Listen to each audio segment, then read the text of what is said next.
ਹਾਂਜੀ ਸਟੂਡੈਂਟਸ, ਸਾਡਾ ਅੱਜ ਦਾ ਟੌਪਿਕ ਹੈ ਫੈਮਿਨਿਜ਼ਮ, ਨਾਰੀਵਾਦ, a system of society.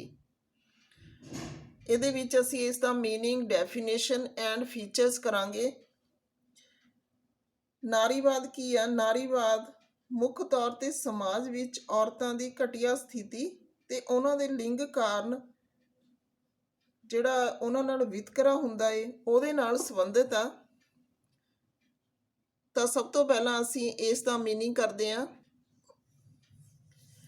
Feminism is the idea that women should have political, social, sexual, intellectual and economic rights equal to those of men। Feminism ਆ ਜਿਹੜਾ ਨਾਰੀਵਾਦ ਆ, ਇੱਕ ਇਸ ਤਰ੍ਹਾਂ ਦਾ ਆਈਡੀਆ ਹੈ ਜਾਂ ਇਸ ਤਰ੍ਹਾਂ ਦਾ ਵਿਚਾਰ ਆ ਜਿਹਦੇ ਵਿੱਚ ਇਹ ਕਿਹਾ ਜਾਂਦਾ ਹੈ ਕਿ ਔਰਤਾਂ ਨੂੰ ਵੀ ਮਰਦਾਂ ਦੇ ਬਰਾਬਰ ਇਕੁਅਲ ਰਾਈਟਸ ਨੇ ਜਿਹੜੇ, ਜਾਂ ਇਹ ਕਹਿ ਲਓ ਕਿ ਹੱਕ ਨੇ ਜਿਹੜੇ ਪੋਲੀਟੀਕਲ, ਸੋਸ਼ਲ, ਸੈਕਸੁਅਲ, ਇੰਟਲੈਕਚੁਅਲ ਅਤੇ ਇਕਨੋਮਿਕ ਬੇਸਡ ਹੱਕ ਨੇ ਜਿਹੜੇ ਉਹ ਮਿਲਣੇ ਚਾਹੀਦੇ ਨੇ। Feminism can also B described as a movement or a revolution that includes women and men who wish the world be equal without boundaries। ਨਾਰੀਵਾਦ ਨੂੰ ਅਸੀਂ ਇਸ ਤਰ੍ਹਾਂ ਵੀ ਡਿਸਕ੍ਰਾਈਬ ਕਰ ਸਕਦੇ ਹਾਂ ਕਿ ਇੱਕ ਇਹ ਮੂਵਮੈਂਟ ਆ, ਜਾਂ ਇਹ ਕਹਿ ਲਓ ਕਿ ਇੱਕ ਕ੍ਰਾਂਤੀ ਆ, ਉਹ ਬੰਦਿਆਂ ਦੁਆਰਾ ਲਿਆਂਦੀ ਹੋਈ ਕ੍ਰਾਂਤੀ ਆ ਜਿਹੜੇ ਚਾਹੁੰਦੇ ਨੇ ਕਿ ਆਦਮੀ ਅਤੇ ਔਰਤਾਂ ਨੇ ਜਿਹੜੀਆਂ ਉਹ ਦੁਨੀਆ ਦੇ ਵਿੱਚ ਇੱਕੋ ਜਿਹਾ ਦਰਜਾ ਪ੍ਰਾਪਤ ਕਰਨ ਬਿਨਾਂ ਕਿਸੇ ਬੰਧਨਾਂ ਤੋਂ। It involves various movements, theories and philosophies all concerned with issue of gender differences. ਤਾਂ ਜਿਹੜਾ ਫੈਮਿਨਿਜ਼ਮ ਦਾ ਕਨਸੈਪਟ ਆ ਇਹਦੇ ਵਿੱਚ ਬਹੁਤ ਤਰ੍ਹਾਂ ਦੀਆਂ ਮੂਵਮੈਂਟਸ, ਬਹੁਤ ਤਰ੍ਹਾਂ ਦੇ ਸਿਧਾਂਤ, ਵਿਚਾਰਧਾਰਾਵਾਂ ਜਿਹੜੀਆਂ ਨੇ ਮਹੱਤਵਪੂਰਨ ਨੇ, ਜਾਂ ਇਹ ਕਹਿ ਲਓ ਕਿ ਸਮਾਜ ਦੇ ਵਿੱਚ ਚੱਲ ਰਹੀਆਂ ਨੇ, ਚੱਲੀਆਂ ਹੋਈਆਂ ਨੇ ਪੁਰਾਣੇ ਜ਼ਮਾਨੇ ਦੇ ਵਿੱਚ, ਜਿਹੜੀਆਂ ਜੈਂਡਰ ਡਿਫਰੈਂਸਿਸ ਨੂੰ ਦੂਰ ਕਰਨ ਦੀ ਕੋਸ਼ਿਸ਼ ਵਿੱਚ ਲੱਗੀਆਂ ਹੋਈਆਂ ਨੇ। ਤਾਂ ਨਾਰੀਵਾਦ ਇੱਕ ਇਸ ਤਰ੍ਹਾਂ ਦਾ ਟੌਪਿਕ ਆ ਜਿਹਦੇ ਵਿੱਚ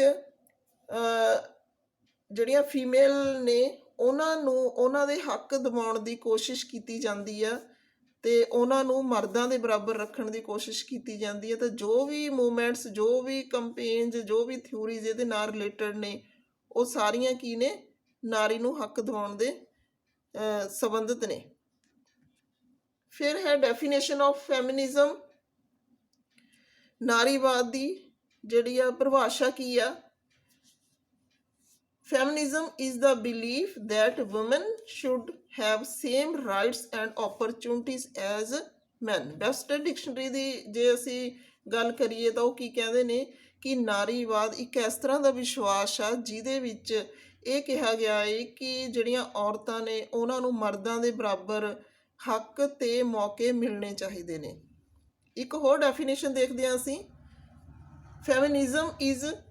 feminism the belief that men and women deserve equality in all opportunities, treatment, respect and social rights।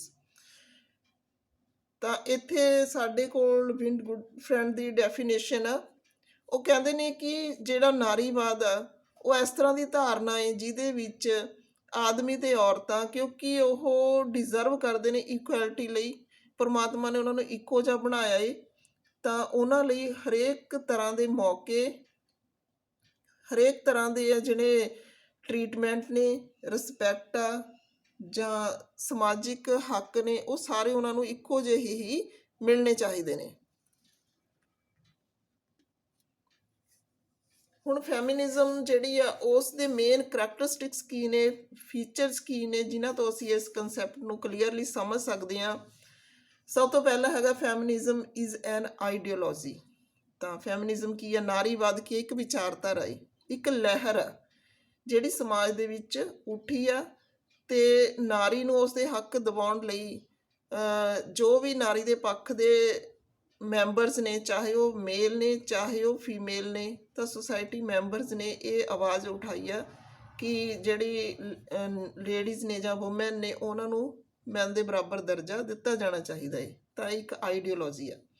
ਫਿਰ ਕੀ ਆ, it is search for woman self identification. ਇੱਕ ਇਸ ਤਰ੍ਹਾਂ ਦੀ ਖੋਜ ਆ ਜਿਹਦੇ ਵਿੱਚ ਔਰਤਾਂ ਆਪਣੀ ਆਈਡੈਂਟੀਫਿਕੇਸ਼ਨ ਕਰ ਸਕਦੀਆਂ ਨੇ, ਆਪਣੇ ਆਪ ਨੂੰ ਪਹਿਚਾਣ ਸਕਦੀਆਂ ਨੇ ਕਿ ਉਹ ਵੀ ਜਿਹੜੇ ਜਿਉਂਦੇ ਜਾਗਦੇ ਸੁਸਾਇਟੀ ਦੇ ਜੀਵ ਨੇ।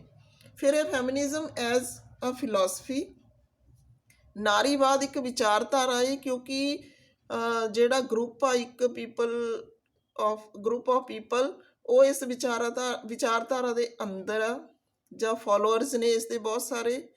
ਤਾਂ ਇੱਕ ਵਿਚਾਰਧਾਰਾ ਇਹ ਜਿਹੜੀ ਸਮਾਜ ਦੇ ਵਿੱਚ ਉੱਠੀ ਆ ਟਾਈਮ ਦੇ ਉੱਤੇ, ਅਤੇ ਇਸ ਨੇ ਬਹੁਤ ਸਾਰੀਆਂ ਜਿਹੜੇ ਸੋਸ਼ਲ ਚੇਂਜਿਸ ਨੇ ਉਹ ਲੈ ਕੇ ਆਉਂਦੀਆਂ ਨੇ। ਫਿਰ ਫੈਮਿਨਿਜ਼ਮ ਐਜ਼ ਅ ਮੂਵਮੈਂਟ, ਇੱਕ ਲਹਿਰ ਦੇ ਤੌਰ 'ਤੇ ਲੈਂਦੇ ਹਾਂ ਅਸੀਂ ਫੈਮਿਨਿਜ਼ਮ ਨੂੰ, ਜਿਹੜੀ ਕਿ ਜਿਵੇਂ ਅਸੀਂ ਕਹਿੰਦੇ ਹਾਂ ਹਵਾ ਦੀ ਲਹਿਰ ਆ, ਤਾਂ ਇਸ ਤਰ੍ਹਾਂ ਦੀ ਲਹਿਰ ਆ ਜਿਹੜੀ ਕਿ ਆਪਣੇ ਨਾਲ ਕਾਫੀ ਸਾਰੀਆਂ ਸਮਾਜਿਕ ਬੁਰਾਈਆਂ ਨੂੰ ਲੈ ਜਾਂਦੀ ਆ ਅਤੇ ਚੇਂਜ ਲੈ ਕੇ ਆਉਂਦੀ ਆ। ਫਿਰ ਇਹ feminism as an action oriented, ਨਾਰੀਵਾਦ ਆ ਜਿਹੜੀ ਵਿਚਾਰਧਾਰਾ ਐਕਸ਼ਨ ਓਰੀਐਂਟਡ ਆ, ਇਹਦੇ 'ਤੇ ਕੰਮ ਕੀਤਾ ਗਿਆ ਏ ਔਰ ਉਸ ਕੰਮ ਦਾ ਕੀ ਆ, ਨਤੀਜਾ ਵੀ ਨਿਕਲਿਆ ਏ। ਫਿਰ ਇਹ feminism touches all aspects of social life, ਤਾਂ ਨਾਰੀਵਾਦ ਸਿਰਫ ਇੱਕ ਆਸਪੈਕਟ ਨਾਲ ਸੰਬੰਧਿਤ ਨਹੀਂ, ਸੋਸ਼ਲ ਲਾਈਫ ਦੇ ਸਾਰੇ ਆਸਪੈਕਟਸ, ਚਾਹੇ ਉਹ ਇਕਨੋਮਿਕ ਹੋਵੇ, ਜਾਂ ਇਹ ਕਹਿ ਲਓ ਇੰਟਲੈਕਚੁਅਲ ਹੋਵੇ, ਸੈਕਸ਼ੂਅਲ ਹੋਵੇ, ਜਾਂ ਜੋ ਵੀ ਹੋਵੇ ਇਨਵਾਇਰਨਮੈਂਟ, ਤਾਂ ਉਹ ਸਾਰੇ ਜਿਹੜੇ ਸੋਸ਼ਲ ਲਾਈਫ ਆ ਸਾਰਿਆਂ ਨਾਲ ਉਹ ਸੰਬੰਧਿਤ ਆ। ਫਿਰ ਇਹ ਪੋਜ਼ੀਟਿਵ ਰੋਲ ਆਫ ਵੂਮੈਨ, ਇੱਥੇ ਵੂਮੈਨ ਦੀ ਡਿਕਟੇਟਰਸ਼ਿਪ ਦੀ ਗੱਲ ਨਹੀਂ ਕੀਤੀ ਗਈ ਕਿ ਵੂਮੈਨ ਨੂੰ ਰਾਜ ਮਿਲਣਾ ਚਾਹੀਦਾ ਹੈ। ਇੱਥੇ ਗੱਲ ਨਾਰੀਵਾਦ ਦੇ ਵਿੱਚ ਇਹ ਕੀਤੀ ਗਈ ਹੈ ਕਿ ਜਿਹੜਾ ਰੋਲ ਆ ਵੂਮੈਨ ਦਾ ਪੋਜ਼ੀਟਿਵ ਹੋਊਗਾ, ਉਹ ਆਪਣੇ ਹੱਕਾਂ ਲਈ ਅਤੇ ਆਪਣੇ ਫਰਜ਼ਾਂ ਪ੍ਰਤੀ ਜਾਗਰੂਕ ਹੋਊਗੀ। ਫਿਰ ਹੈ equality of status of women, ਜਿਹੜੀ ਵੂਮੈਨ ਦਾ ਸਟੇਟਸ ਆ ਉਹਦੇ ਵਿੱਚ ਵੀ ਇਕੁਐਲਿਟੀ ਦੀ ਮੰਗ ਕੀਤੀ ਗਈ ਹੈ। ਇੱਥੇ ਫੀਚਰ ਆ ਕਿ ਇਹਦੇ ਵਿੱਚ ਜਿਹੜਾ ਮਰਦਾਂ ਅਤੇ ਔਰਤਾਂ ਦਾ ਦਰਜਾ ਹੈ ਜਿਹੜਾ ਉਹ ਬਰਾਬਰ ਹੋਊਗਾ। ਫਿਰ ਹੈ ਆਰਗੇਨਾਈਜ਼ਡ ਐਕਸ਼ਨ, ਤਾਂ ਫੈਮਿਨਿਜ਼ਮ ਕੀ ਆ, ਇੱਕ ਸੰਗਠਿਤ ਕਾਰਵਾਈ ਆ ਜਿਹੜੀ ਸੋਸ਼ਲ ਲਾਈਫ ਦੇ ਸਾਰੇ ਪੱਖਾਂ ਨੂੰ ਕਵਰ ਕਰਦੀ ਆ, ਅਤੇ ਬਰਥ ਤੋਂ ਲੈ ਕੇ ਡੈਥ ਤੱਕ ਜੋ ਵੀ ਸਾਡੇ ਆਸਪੈਕਟ ਨੇ ਜਾਂ ਸੋਸ਼ਲ ਲਾਈਫ ਆ ਸਾਡੀ, ਜਿਸ ਚੀਜ਼ ਨੂੰ ਵੀ ਬਿਲੋਂਗ ਕਰਦੇ ਹਾਂ ਅਸੀਂ, ਉਹ ਸਾਰੀਆਂ ਚੀਜ਼ਾਂ ਨੂੰ ਕਵਰ ਕਰਦੀ ਹੈ। ਫਿਰ ਇਹ ਨਾਟ ਆਟੋਕ੍ਰੈਟਿਕ ਇਨ ਨੇਚਰ, ਤਾਂ ਆਪਣੇ ਆਪ ਨਹੀਂ ਇਹ ਚੱਲਦੀ, ਇਸ ਨੂੰ ਇਹ ਵਿਚਾਰਧਾਰਾ ਉੱਠੀ ਆ ਸਮਾਜ ਦੇ ਵਿੱਚ, ਜੋ ਵੀ ਪੁਰਾਤਨ ਵਿਚਾਰਧਾਰਾ ਜਿਹੜੀ ਵੀ ਜਿਹਨੇ ਵੀ ਇਹ ਜਿਹੜੀ ਨਾਰੀਵਾਦ ਨੂੰ ਉੱਠਣ ਲਈ ਬੇਸ ਬਣਾਇਆ ਇਹ ਵਿਚਾਰਧਾਰਾ, ਜੋ ਵੀ ਮੇਲ ਡੋਮੀਨੇਟਡ ਸੁਸਾਇਟੀ ਲਾ ਲਓ ਜਾਂ ਜੋ ਵੀ ਵਿਚਾਰਧਾਰਾਵਾਂ ਨੇ ਉਹਨਾਂ ਦੇ ਬੇਸ 'ਤੇ ਵਿਚਾਰਧਾਰਾ ਬਣੀ ਆ।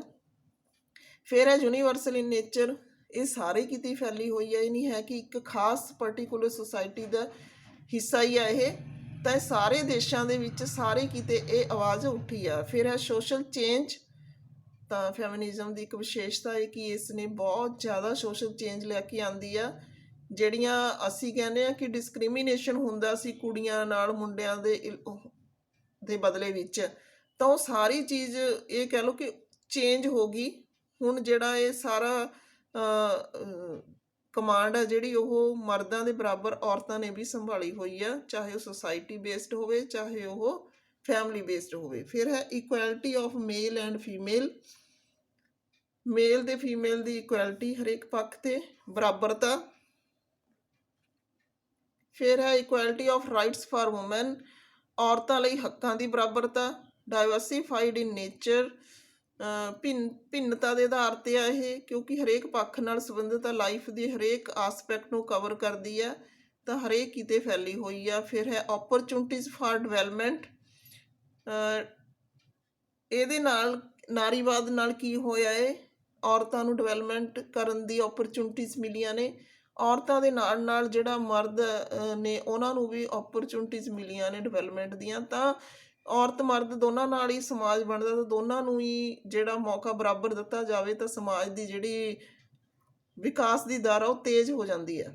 ਫਿਰ ਐਜ਼ ਅ ਚੈਲੰਜ, ਕਿਉਂਕਿ ਜਿਹੜੀ ਮੇਲ ਡੋਮੀਨੇਟਡ ਸੁਸਾਇਟੀ ਸੀ ਉਹਦੇ ਵਿੱਚ ਇਹ ਆਵਾਜ਼ ਉਠਾਉਣਾ ਬਹੁਤ ਹੀ ਚੈਲੰਜਿੰਗ ਟੌਪਿਕ ਸੀਗਾ, ਤਾਂ ਇੱਕ ਚੈਲੰਜ ਮੰਨਿਆ ਜਾਂਦਾ ਇਸ ਨੂੰ, ਜਿਹਨੇ ਟੋਟਲੀ ਸਾਰਾ ਕੁਛ ਕੀ ਆ ਚੇਂਜ ਕੀਤਾ।